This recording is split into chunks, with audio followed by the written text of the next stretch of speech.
ಜೈ ಶ್ರೀರಾಮ್ ಅವ್ವ ಮಗಳ ಚಾನಲ್ಗೆ ಸುಸ್ವಾಗತ. ನಾನು ಮಮತಾ. ನಾನಿವತ್ತು ಮಸಾಲೆ ವಡೆನ ಯಾವ ರೀತಿ ಮಾಡೋದು ಅಂತ ತೋರಿಸ್ಕೊಡ್ತಾ ಇದ್ದೀನಿ. ಅದಕ್ಕೆ ಅಂಬೊಡೆ ಅಂತಲೂ ಕರೀತಾರೆ.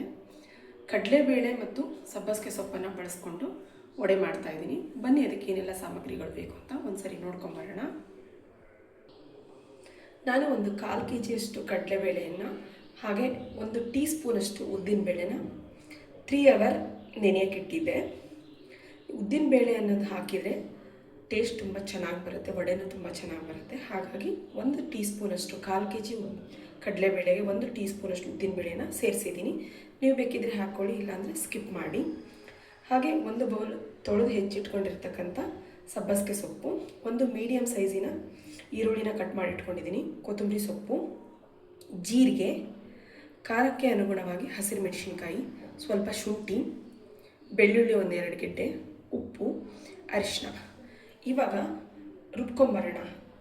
ಮಿಕ್ಸಿ ಜಾರನ್ನ ತಗೊಂಡು ಮಿಕ್ಸಿ ಜಾರ್ಗೆ ಹಸಿ ಮೆಣಸಿನ್ಕಾಯಿ ಮತ್ತು ಶುಂಠಿ ಹಾಗೆ ಬೆಳ್ಳುಳ್ಳಿ, ಸ್ವಲ್ಪ ಜೀರಿಗೆ, 1 ಟೀ ಸ್ಪೂನಷ್ಟು ಜೀರಿಗೆನ ಸೇರಿಸ್ತಾ ಇದ್ದೀನಿ. ಇದನ್ನು ಫಸ್ಟು ನೈಸಾಗಿ ರುಬ್ಕೊಳ್ಳೋಣ. ಇದನ್ನು ರುಬ್ಬುವಾಗ ನೀರು ಏನು ಸೇರಿಸಬಾರ್ದು, ಹಾಗೆ ಎಷ್ಟು ಸಾಧ್ಯ ಆಗುತ್ತೋ ಅಷ್ಟು ನೈಸಾಗಿ ರುಬ್ಕೋಬೇಕು. ಇದಕ್ಕೆ ನಂತರ ಕಡಲೆಬೇಳೆನ, ನೆನೆಸಿರೋ ಕಡಲೆಬೇಳೆನ ಸೇರಿಸಿ ತರಿಯಾಗಿ ರುಬ್ಕೋಬೇಕಾಗುತ್ತೆ. ಇದು ಸ್ವಲ್ಪ ನೈಸ್ ಆದಮೇಲೆ ತರಿಯಾಗಿ ಕಡಲೆಬೇಳೆನ ಸೇರಿಸಿ ರುಬ್ಕೋಬೇಕಾಗುತ್ತೆ. ಬನ್ನಿ ಎಲ್ಲ ರುಬ್ಕೊಂಬರೋಣ. ನೋಡಿ, ಈಗ ಇಷ್ಟು ರುಬ್ಬಿದ್ದೀನಿ. ಇದಕ್ಕೆ ಈ ಕಡಲೆಬೇಳೆಯನ್ನು ಸೇರಿಸ್ಕೊಂಡು ತರಿಯಾಗಿ ರುಬ್ಬೋಣ. ನೋಡಿ, ಇಷ್ಟು ತರಿಯಾಗಿ ರುಬ್ಬಿದ್ದೀನಿ. ಸ್ವಲ್ಪ ಬೇಳೆ ಇರಬೇಕು, ಹಾಗಾದರೆ ತಿನ್ನಬೇಕಾದ್ರೆ ಬಾಯಲ್ಲಿ ಸಿಗ್ತಾ ಇದ್ದರೆ ಬೇಳೆಗಳು ತುಂಬ ಟೇಸ್ಟಿ ಬರುತ್ತೆ. ಈಗ ಇದಕ್ಕೆ ರುಬ್ಬಿರೋ ಮಿಶ್ರಣಕ್ಕೆ ಸಬ್ಬಸಿಗೆ ಸೊಪ್ಪನ್ನು ಸೇರಿಸ್ತಾ ಇದ್ದೀನಿ, ಹಾಗೆ ಈರುಳ್ಳಿನ ಸೇರಿಸ್ತಾ ಇದ್ದೀನಿ, ಕೊತ್ತಂಬರಿ ಸೊಪ್ಪನ್ನು ಸೇರಿಸ್ತಾ ಇದ್ದೀನಿ. ನಾನು ಮರೆತುಬಿಟ್ಟಿದ್ದೆ, ಕರಿಬೇವಿನ ಸೊಪ್ಪನ್ನು ಸ್ವಲ್ಪ ಹಾಕ್ಕೊಳ್ಳಿ, ಸ್ವಲ್ಪ ಕರಿಬೇವಿನ ಸೊಪ್ಪು ಹಾಕ್ಕೊಳ್ಳಿ. ಹಾಗೆ ಚಿಟಿಕೆ ಅರಿಶಿನ, ಹಾಗೆ ರುಚಿಗೆ ತಕ್ಕಷ್ಟು ಉಪ್ಪು. ಇದೆಲ್ಲವನ್ನು ಹಾಕಿ ಚೆನ್ನಾಗಿ ಒಂದ್ಸರಿ ಮಿಕ್ಸ್ ಮಾಡಿ. ಉಪ್ಪು, ಇದೆಲ್ಲ ಅರಿಶಿನ, ಸಬ್ಬಸಿಗೆ ಸೊಪ್ಪು, ಈರುಳ್ಳಿ ಎಲ್ಲ ಚೆನ್ನಾಗಿ ಮಿಕ್ಸ್ ಆಗಬೇಕು. ಬನ್ನಿ ಎಲ್ಲ ಮಿಕ್ಸ್ ಮಾಡ್ಕೊಂಬರೋಣ. ನೋಡಿ, ಇದನ್ನ ಇಷ್ಟು ಚೆನ್ನಾಗಿ ಮಿಕ್ಸ್ ಮಾಡ್ಕೋಬೇಕು. ಹಾಗಿದ್ರೆ ಮಾತ್ರ ವಡೆ ತುಂಬ ಚೆನ್ನಾಗಿ ಬರುತ್ತೆ. ಬನ್ನಿ ವಡೆ ಮಾಡೋಣ. ಇವಾಗ ನಾನು ಗ್ಯಾಸ್ ಮೇಲೆ ಬಾಣಲಿನ ಕಾಯ್ಲಿಕ್ಕಿಟ್ಟು ಎಣ್ಣೆ ಬಿಸಿ ಮಾಡಲಿಕ್ಕೆ ಇಟ್ಟಿದ್ದೀನಿ. ಎಣ್ಣೆ ಸ್ವಲ್ಪ ಚೆನ್ನಾಗಿ ಬಿಸಿ ಆಗಬೇಕು. ನಂತರ ವಡೆನ ತಟ್ಟಿ ಬಿಡಬೇಕಾಗುತ್ತೆ. ಇದು ಐರನ್ ಕಾಸ್ಟ್ ಬಾಣಲಿ, ನಾನ್ ಸ್ಟಿಕ್ ಬಾಣಲಿ ಅಲ್ಲ. ಎಣ್ಣೆ ಬಿಸಿ ಆಗಲಿ. ನೋಡಿ, ಈಗ ಎಣ್ಣೆ ಕಾದಿದೆ ಅಂತೆಲ್ಲ ಟೆಸ್ಟ್ ಮಾಡಲಿಕ್ಕೆ ಜಸ್ಟ್ 1 ಬೇಳೆನ ಈಗ ಎಣ್ಣೆಲಿ ಬಿಡಿ. ಅದು ತೇಲ್ಕೊಂಡು ಮೇಲೆ ಬಂದರೆ ಎಣ್ಣೆ ಕಾದಿದೆ ಅಂತ ಅರ್ಥ. ಈಗ ಮೀಡಿಯಮ್ ಫ್ಲೇಮಲ್ಲಿ ಗ್ಯಾಸ್ನ ಇಟ್ಕೋಬೇಕು. ನೋಡಿ, ಸ್ವಲ್ಪ ಕಲಸಿದ ಮಿಶ್ರಣನ ತಗೊಂಡು ಈ ರೀತಿ ರೌಂಡನ್ನ ತಟ್ಕೊಂಡು ನಿಧಾನಕ್ಕೆ ಬಾಣಲೆ ಬಿಡಬೇಕು. ನೋಡಿ, ಸ್ವಲ್ಪ ಮಿಶ್ರಣನ ತಗೊಳ್ತಾ ಈ ಥರ ರೌಂಡಾಗಿ ಮಾಡಿಬಿಟ್ಟು ಬಾಣಲೆ ಬಿಡಬೇಕು.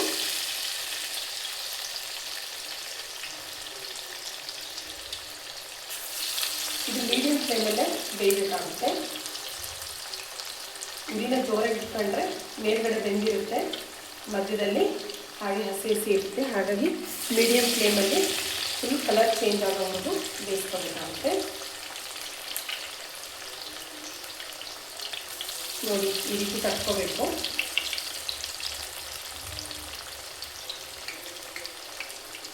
ಅಂಗೈಗೆ ಹಾಕ್ಕೊಂಡು ಈ ರೀತಿ ರೌಂಡ್ ಶೇಪಲ್ಲಿ ತಟ್ಕೊಂಡು ಬಿಡಬೇಕಾಗುತ್ತೆ.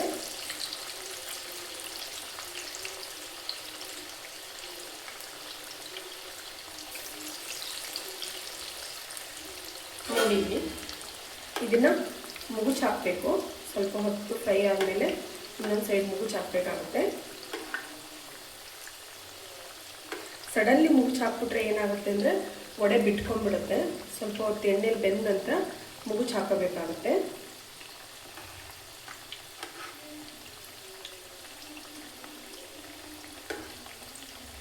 ತುಂಬ ಲೋ ಫ್ಲೇಮಲ್ಲಿ ಇಡಬೇಡಿ, ತುಂಬ ಹೈಯಲ್ಲೂ ಇಡಬೇಡಿ, ಮೀಡಿಯಮ್ ಆಗಿ ಇಡಬೇಕಾಗುತ್ತೆ. ಇದು ಸ್ವಲ್ಪ ಹೊತ್ತು ಚೆನ್ನಾಗಿ ಬೇಯ್ಕೊಳ್ಳಿ. ನೋಡಿ, ಈಗ ಕಲರ್ ಚೇಂಜ್ ಆಗಿದೆ. ಈ ರೀತಿಯಾಗಿ ಬೆಂದ್ಕೊಂಡ ನಂತರ ಒಂದೊಂದೇ ತೆಕ್ಕೊಳ್ಳೋಣ. ಎರಡೂ ಸೈಡು ಮೀಡಿಯಮ್ ಫ್ಲೇಮಲ್ಲಿ ಬೆಂದರೆ ಮಾತ್ರ ತುಂಬ ಚೆನ್ನಾಗಿರುತ್ತೆ. ಮೀಡಿಯಮ್ ಅಂದರೆ ತುಂಬ ಮೀಡಿಯಮ್ ಅಲ್ಲ, ಹೈ ಫ್ಲೇಮು ಮತ್ತು ಲೋ ಫ್ಲೇಮಿನ ನಡುವೆ ಇಟ್ಕೊಂಡು ಚೆನ್ನಾಗಿ ಬೇಯಿಸಬೇಕು. ನೋಡಿ, ಈ ರೀತಿಯಾಗಿ ಚೆನ್ನಾಗಿ ಬೇಯಬೇಕು. ಯಾವುದು ಎರಡು ಸೈಡು ನೀಟಾಗಿ ಬೆಂದಿರಲ್ವೋ ಅದನ್ನು ಮತ್ತೆ ಮುಚ್ಚಿ ಹಾಕಿ ಬೇಯಿಸ್ಕೊಳ್ಳಿ.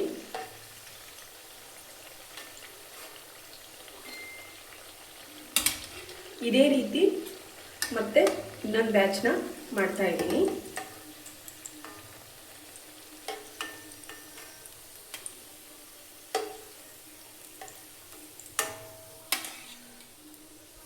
ಇದೇ ರೀತಿ ಇನ್ನೊಂದು ಬ್ಯಾಚ್ ವಡೆನ ಬಿಡಬೇಕು. ನೋಡಿ, ಈಗ ನೀಟಾಗಿ ಬೆಂದ್ಕೊಂಡಿರೋದನ್ನು ಈ ರೀತಿ ಟಿಶ್ಯೂ ಮೇಲೆ ತೆಗೆದಿಟ್ಕೊಳ್ಳೋಣ. ಹಾಗಿದ್ರೆ ಎಣ್ಣೆ ಎಲ್ಲ ಹೀರ್ಕೊಂಡ್ಬಿಡುತ್ತೆ. ನಾವು ವಡೆನ ತಟ್ಟಿ ಬಿಡುವಾಗ ಎಡ್ಜಿಗೆಲ್ಲ ನೀಟಾಗಿ ಪ್ರೆಸ್ ಮಾಡಿ ಬಿಡಬೇಕು. ಎಡ್ಜಿಗೆ ಓಪನ್ ಆಯಿತು ಅಂದರೆ ವಡೆ ಎಲ್ಲ ಎಣ್ಣೆಲಿ ಬಿಟ್ಕೊಂಡ್ಬಿಡುತ್ತೆ. ಹಾಗಾಗಿ ಎಡ್ಜಿಗೆ ಪ್ರೆಸ್ ಮಾಡಿಬಿಡಬೇಕು. ನೋಡಿ, ವಡೆ ಎಷ್ಟು ಚೆನ್ನಾಗಿ ಕಾಣಿಸ್ತಾ ಇದೆ, ಎಷ್ಟು ಚೆನ್ನಾಗಿ ಬೆಂದಿದೆ. ಟಿಶ್ಯೂ ಮೇಲೆ ತೆಗೆಯೋದ್ರಿಂದ ಎಣ್ಣೆ ಎಲ್ಲ ಅಬ್ಸರ್ವ್ ಆಗುತ್ತೆ, ಹಾಗೆ ಎಣ್ಣೆನೂ ಕಡಿಮೆ ಹೀರ್ಕೊಳ್ಳುತ್ತೆ. ಹಾಗಾಗಿ ಬನ್ನಿ ವಡೆ ಯಾವ ರೀತಿಯಾಗಿದೆ ಅಂತ ನೋಡ್ಕೊಂಬರೋಣ. ನೋಡಿ, ಕಡಲೆಬೇಳೆಯಿಂದ ಮಾಡಿರ್ತಕ್ಕಂಥ ಮಸಾಲೆ ವಡೆ ರೆಡಿಯಾಗಿದೆ. ಇದನ್ನು ಟೀ ಜೊತೆಗೆ ತಿಂತಾ ಇದ್ದರೆ ತುಂಬ ಟೇಸ್ಟಿಯಾಗಿರುತ್ತೆ. ಬನ್ನಿ ಟೇಸ್ಟ್ ಮಾಡಿ ನೋಡೋಣ. ನೋಡಿ, ವಡೆ ಎಷ್ಟು ಚೆನ್ನಾಗಿ ಬಂದಿದೆ. ಬನ್ನಿ ಟೇಸ್ಟ್ ಮಾಡಿ ನೋಡೋಣ. ಬನ್ನಿ, ಕಡಲೆ ಬೇಳೆ ಹಾಗೂ ಸಬ್ಬಸಿಗೆ ಸೊಪ್ಪು ಹಾಕಿ ಮಾಡಿರ್ತಕ್ಕಂಥ ಮಸಾಲೆ ವಡೆ ರೆಡಿಯಾಗಿದೆ. ಬನ್ನಿ ಟೇಸ್ಟ್ ಮಾಡಿ ನೋಡೋಣ. ನೋಡಲಿಕ್ಕೆ ಎಷ್ಟು ಚೆನ್ನಾಗಿದೆ. ಸಂಜೆ ಬಿಸಿ ಬಿಸಿ ಟೀ ಜೊತೆಗೆ ತಿಂತಾ ಇದ್ದರೆ ತುಂಬ ಚೆನ್ನಾಗಿರುತ್ತೆ. ಸಂಜೆ ಕಳೆಯೋದೇ ಗೊತ್ತಾಗಲ್ಲ.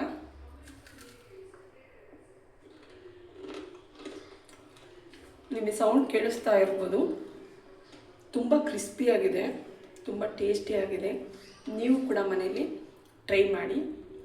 ಹಾಗೆ ಯಾರೆಲ್ಲ ನಮ್ಮ ಚಾನಲ್ನ ಹೊಸದಾಗಿ ನೋಡ್ತಾ ಇದ್ದೀರಾ ಅವರೆಲ್ಲ ಈ ಚಾನಲ್ನ ಸಬ್ಸ್ಕ್ರೈಬ್ ಮಾಡಿ. ಹಾಗೆ ವಿಡಿಯೋನ ಕೊನೆವರೆಗೂ ನೋಡಿ, ಲೈಕ್, ಶೇರ್, ಕಮೆಂಟ್ ಮಾಡಿ. Thank you for the watching. Next ವಿಡಿಯೋದಲ್ಲಿ ಹೊಸ ರೆಸಿಪಿಯೊಂದಿಗೆ ಮತ್ತೆ ಸಿಗ್ತೀನಿ. Thank you.